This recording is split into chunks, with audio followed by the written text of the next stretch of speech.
Yo, welcome back to the Big Juicy Wrestling channel. I'm your host, Big Juicy, aka Nate. Today I'm going to be reviewing NXT Halloween Havoc, but before I do that, please like this video and subscribe to the channel, and turn on those notifications so you never miss another video. With that being said, let's get on to the review. Halloween Havoc, what a great show this was. This was a really great show. I thought it was really well done. I thought every match on the card was pretty good. There's one match in particular that I wasn't really happy about, and I'll get to that later on in the video.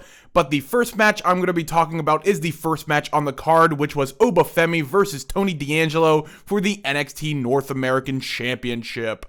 I think this match was the match of the night, in my opinion. I really did love this match.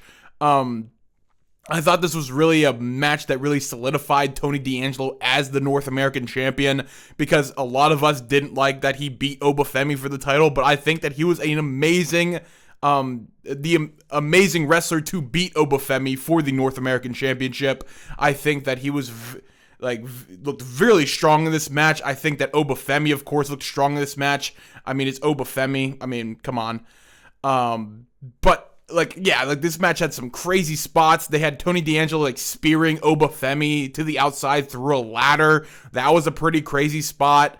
And then I didn't think that Tony D'Angelo was going to win clean, but I did think that he was still going to win because his title reign just begun.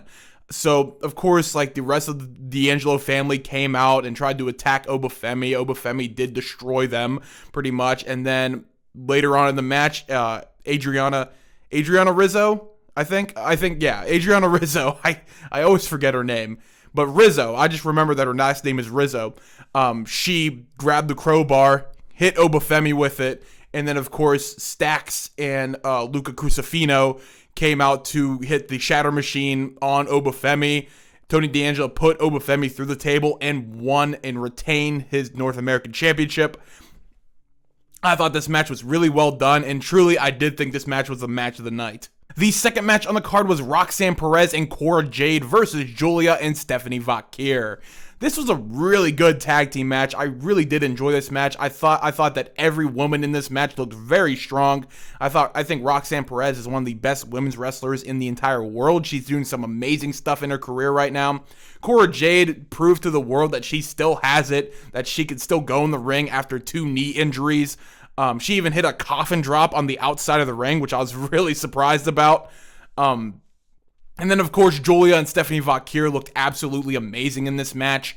Two of the best women's wrestlers in the entire world in ring. But truly, I thought this was a really fun little tag team match.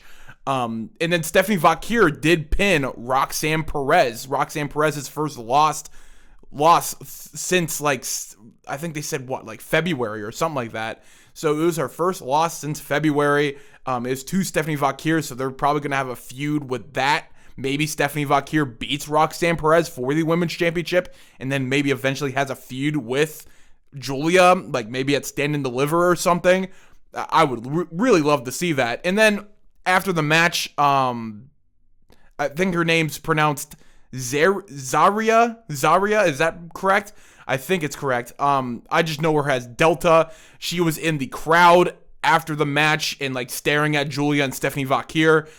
So they're going to have stuff with those 3 women down the line. But I was really happy with this match all around, and this was a really good tag team match. The third match on the card was Ridge Holland versus Andre Chase in an ambulance match. I was really happy about this match because I think these 2 superstars have been doing some amazing work on NXT right now. Ridge Holland has I cannot talk right now. Ridge Holland has totally turned around his career. I think that he's been doing some of the best work of his entire career, some of the best character work of his career down in NXT as a heel against Chase U. Andre Chase, I think, is really underrated as well. Really underrated in the ring and as a character, as the leader of Chase U. And I really have been enjoying the feud between Andre Chase and Ridge Holland. I think it really proves that Ridge Holland has gone up a step in WWE and not just a member of, a former member of the Brawling Brutes. He truly is a single star now. And I think this match really did prove that. I think this was his first singles PLE match. He did absolutely wonderful in this match, and this was a great ambulance match as well. I think that I'm not really a big fan of coffin matches or ambulance matches because I think they focus too much on the coffin or the ambulance. But this match was actually really good. I think that there's some great spots in this match with Andre Chase doing like a front flip onto Ridge Holland off of the ambulance, hitting a DDT on Ridge Holland. I think Ridge Holland looked insanely strong in this match and looked like a beast in this match. And he did end up winning, which I was really happy about because I think he deserved this victory. And I think that the momentum is going to carry on, and I think that he will eventually win like the North American Championship or something and feud with Tony D'Angelo. I think that would be an amazing feud as well. But all in all, I was very happy with this match. The next match on the card was Fatal Influence versus Kalani Jordan in a gauntlet match for the NXT Women's North American Championship. This match was pretty good as well. I'm not really a huge fan of gauntlet matches, so that definitely lowered it down the rungs for me. But I was very happy. I thought every woman in this match looked very strong. I thought Kalani Jordan did an amazing job. She's definitely one of the best in-ring women's wrestlers in NXT right now. I just can't really get behind her because her character's just not there yet. And I was happy to see Jasmine Nix on a PLE. I was happy to see Jacy Jayne on a PLE and Fallon Henley. And speaking of Fallon Henley, she is also your brand new Women's North American Champion. She did beat Kalani Jordan for the championship at the end, which I was very happy about because I do think Fallon Henley deserves it. I think she's doing some of the best work of her entire career right now as a heel in Fatal Influence. Me personally, I probably would have went with Jacy Jayne, but that's just me. I'm very happy Fallon Henley won. And then, again, after the match, Zarya did attack Fatal Influence, and they're probably going to start that feud with Zarya. Maybe she's the next NXT Women's North American Champion, which I would be very happy to see. She looked really incredible in that like little bit that we got of her attacking Fatal Influence with like a spear, and she hit an F5, which I was like, oh my god, she's incredible. But yeah, I'm very happy to see what that feud has to offer, but I thought Kalani Jordan's title reign was amazing. I thought she had some amazing matches with like the likes of Sol Ruka and Wendy Chu. And I was very happy with the outcome of this match, and Fallon Henley is your brand new Women's North American Champion. And finally, the main event of Halloween Havoc was Trick Williams versus Ethan Page in a Devil's Playground match for the NXT Championship. And this was the match I was talking about at the beginning that I wasn't really happy about. I thought they could do more with this match. They kind of had some weird spots in this match as well, and the ending was kind of anticlimactic. Like they had a spot where Trick hit the trick shot, and then Ethan Page had his foot on the rope, and the ref stopped the pin, and it's like no disqualification, so that really didn't make sense. And then also Trick Williams kicked out of Ethan Page in an Ego's Edge through the announce table, which I was like, that doesn't really make sense. You know what I mean? Like Trick Williams hit the Ego's Edge on like through the announce table on Trick Williams, and Trick Williams kicked out, and then the medical staff like started checking on Trick Williams. Trick Williams was like, no, I'm good. And then he gets back in the ring and like wins the match with like a low blow and a trick shot.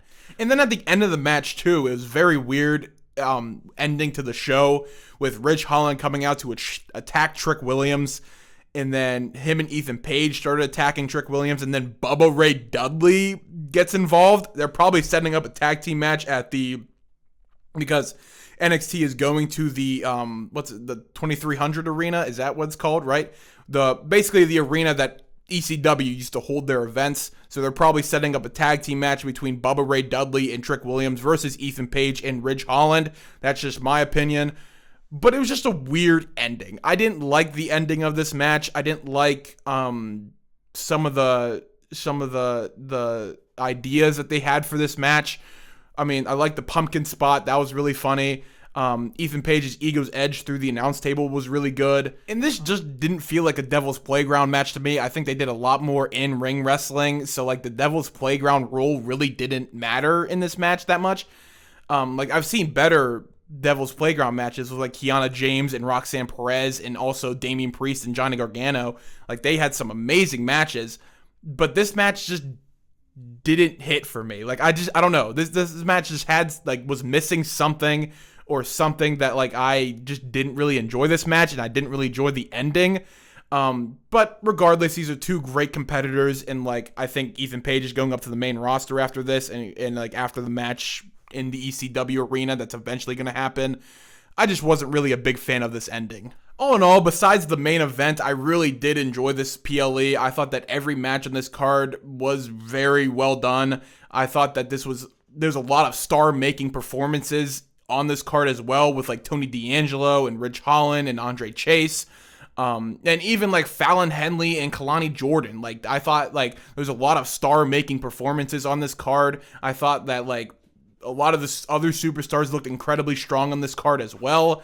But all in all, I really did enjoy this PLE. I'm excited for the next NXT PLE. And NXT is just so back. We're almost back to the black and gold days, and I'm so happy about it. Thank you guys so much for watching. Please tune in on Wednesday, where I'll be doing my WrestleMania 14 review. Please tune in on Friday, where I'll be doing my Crown Jewel predictions video. And please tune in on Sunday, where I'll be doing my Crown Jewel review video. Please remember to like this video and subscribe to the channel. With that being said, I'll catch you in the next video.